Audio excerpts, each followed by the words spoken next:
ان کا روحانی علاج کرنے کو کیوں ترجیح دی؟ اس بات کا جواب وہ یوں دیتے ہیں کہ وہ زمانہ طالب علمی ہی سے معروف مذہبی اسکالر احمد دیدات سے بہت متاثر تھے۔ احمد دیدات بھی 1918 میں بھارت میں پیدا ہوئے تھے، بعد میں وہ انڈیا چھوڑ کر جنوبی افریقہ منتقل ہو گئے۔ 2005 میں ان کا وہیں پر انتقال ہوا۔ ڈاکٹر ذاکر نائک نے احمد دیدات ہی کے طریقہ کار کو آگے بڑھایا۔ وہ ہندی، اردو اور انگریزی روانی سے بولتے ہیں، صرف لباس کی حد تک جدت اختیار کی ہے۔ وہ دوسرے علماء و مشائخ کی طرح مخصوص روحانی لباس زیب تن نہیں کرتے، بلکہ مغربی لباس ٹائی سوٹ میں نظر آتے ہیں۔ اپنے غیر معمولی حافظے کی بدولت دوسرے مذاہب کی کتب کا حوالہ دیتے ہیں تو ان کے فالوورز انہیں جدید اعلیٰ تعلیم یافتہ اور عصری مذاہب کا عظیم عالم سمجھتے ہیں۔ ان کے طریقہ تبلیغ اور تمام بحث مباحثے کا ایک ہی لب لباب یا نتیجہ ہوتا ہے کہ دیگر مذاہب کے مقابلے میں اسلام ہی مکمل دین ہے۔ بلا شبہ ڈاکٹر ذاکر نائک نہ صرف عظیم مبلغ اسلام بلکہ حقیقی خادم اسلام بھی ہیں۔ مسلمان جتنی محنت اختلافات کو پروان چڑھانے اور مخالف مسلک اور فرقے کے لوگوں کو غلط ثابت کرنے پر صرف کرتے ہیں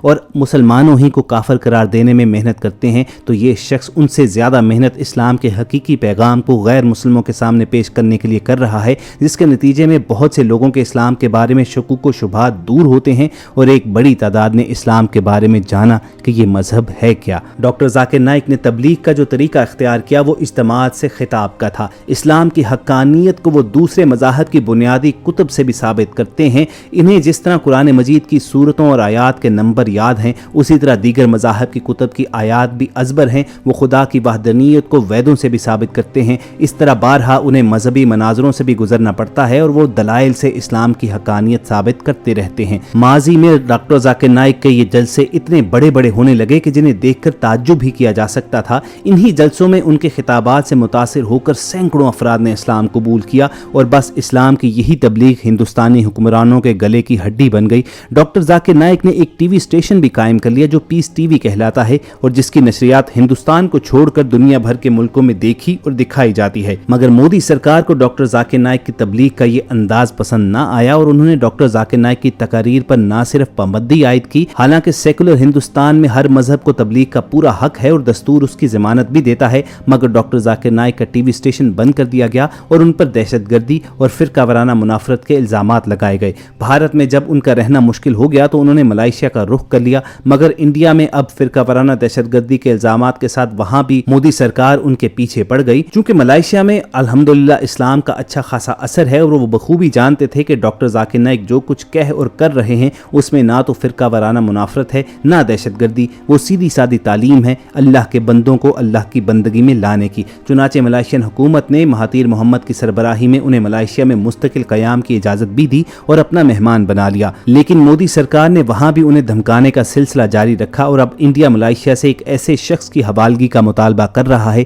جس کا قصور صرف یہ ہے کہ وہ جس دین کو برحق سمجھتا ہے لوگوں کو اس کی طرف دعوت دیتا ہے۔ اس معاملے کا ایک اور پہلو بھی غور طلب ہے جو دوسرے بہت سے معاملات میں بھی واضح ہو چکا ہے کہ آخر انسانی حقوق کی تنظیمیں کیوں نہیں بولتی کہ ڈاکٹر ذاکر نائک نے سرے سے کوئی گناہ کیا ہی نہیں تو اسے بے گناہی کی سزا کیوں دی جا رہی ہے۔ لیکن اس سے بھی زیادہ افسوسناک مسلمان ممالک کا رویہ ہے کہ چند ہی مسلم ممالک نے سرکاری طور پر ملائیشیا کی حکومت کی پیٹھ تھپ تھپائی ہے۔ کسی اسلامی ملک نے بھارت کے اس متعصبانہ رویے کے خلاف صدائے احتجاج بلند نہیں کی۔ بعض ملکوں میں البتہ کمزور آوازیں ضرور اٹھی ہیں مگر ان کا کوئی اثر انٹرنیشنل ورلڈ میں کسی پر نہیں ہوتا۔ ڈاکٹر ذاکر نائک کی تقاریر جو لوگ سنتے ہیں وہ اچھی طرح جانتے ہیں کہ ذاکر نائک کی باتیں بالکل موجودہ عہد کے مطابق معقول اور معروضی ہوتی ہیں اور یہی وجہ ہے کہ ان کی تقریروں سے لوگ جلد متاثر ہو جاتے ہیں۔ وہ اپنی تبلیغی ایکٹیویٹیز گزشتہ 26 سالوں سے سر انجام دے رہے ہیں اور ان کی کوئی بات، کوئی تحریر یا کوئی تقریر ڈھکی چھپی نہیں ہے، سب کے سامنے ہے۔ ان کی تقریباً ہر سپیچ کی ویڈیو انٹرنیٹ اور یوٹیوب پر موجود ہے اور اسے کوئی بھی بآسانی سن اور دیکھ سکتا ہے۔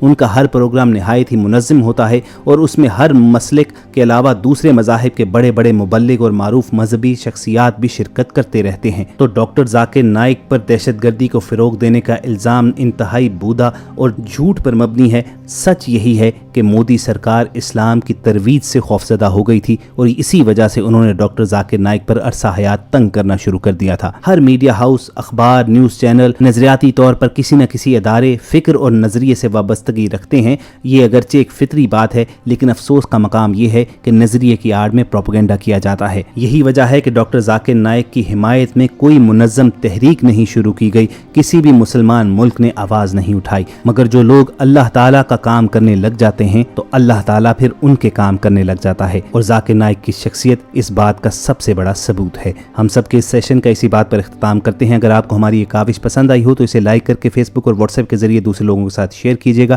اور ایسی ہی خوبصورت ویڈیوز فیوچر میں حاصل کرنے کے لیے آپ ریڈ بٹن پر کلک کر کے اور بیل آئیکن کو پریس کر کے ہم سب کے سبسکرائبر بن جائیے۔ بہت جلد آپ سے دوبارہ ملاقات ہوگی۔ اپنا اور ارد گرد کے لوگوں کا خیال رکھیے اور ہم سب کے ساتھ جڑے رہیے۔